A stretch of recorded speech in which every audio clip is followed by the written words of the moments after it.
इनकी जनता भी मैदान करती है।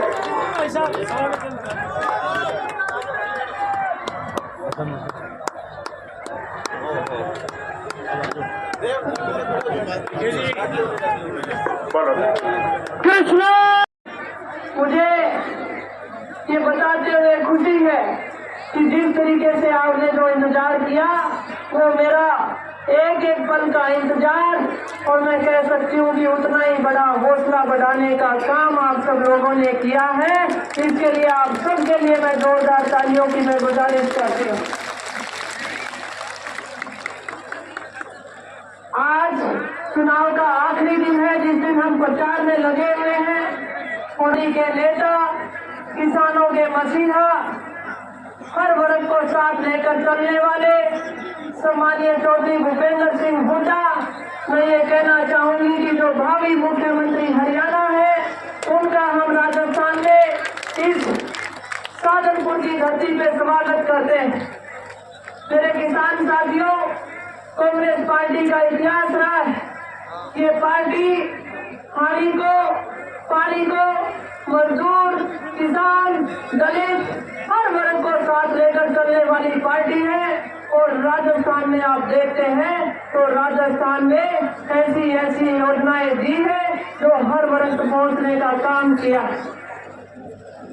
मैं मेरे यहाँ मौजूद सभी मेरे सम्मानीय जो मेरी हमेशा पीठ दबाकर करते हैं, मेरी पीठ दबाने का काम करते हैं, उन सभी मेरे किसान भाइयों से कहना चाहती हूँ, 25 तारीख को चुनाव है और उस दिन जब आप वोट डालने जाए तो याद रखें वो किसान आंदोलन जिसमें हमारे किसानों ने शहादत दी थी, इस बीजेपी की करोड़ सरकार जो का 3 काले कानून लेकर आई थी।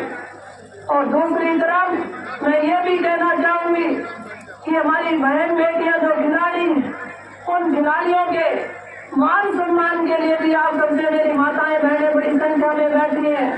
मैं कहना चाहती हूँ कि उनके मान सम्मान के लिए याद रखो, जब बाप अपनी बेटी को घर की दहलीज के बाहर कुछ बनाने के लिए उसे उसके पैरों पे खड़ी करने के लिए लेकर निकलता है तो समाज की नजरों में बड़ा दिल करके उसे निकलना पड़ता है।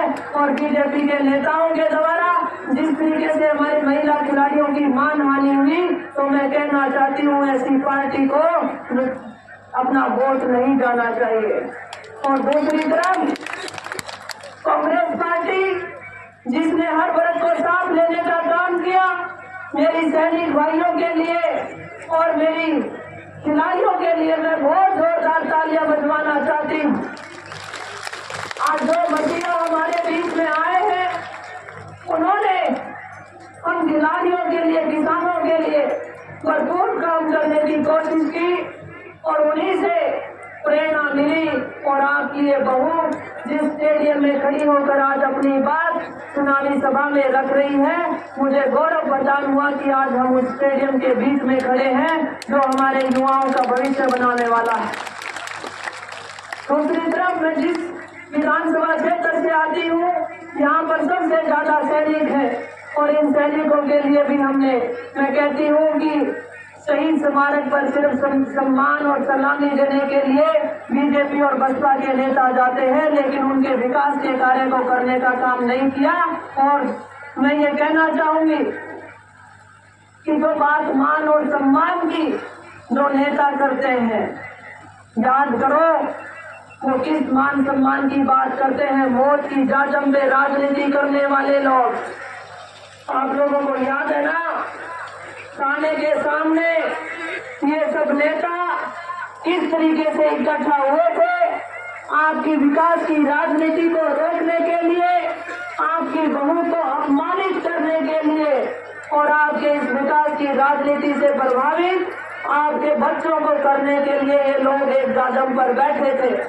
मैं एक ही बात थाने कही कि सांस ने आंच को नहीं, डरियो ना थारी बहु कमजोर कोनी कायर कोनी।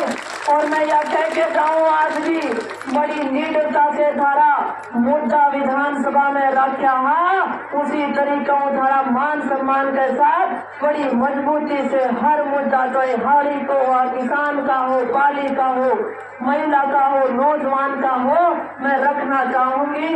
आप सबके आशीर्वाद से मैं ये कहना चाहती हूँ। जो मान सम्मान की बात करने वाले लोगों को 25 तारीख को आपको बताना है कि उस दिन आप कहाँ रहे। हर टाइम आप दोगलेपन की राजनीति करने वाले लोग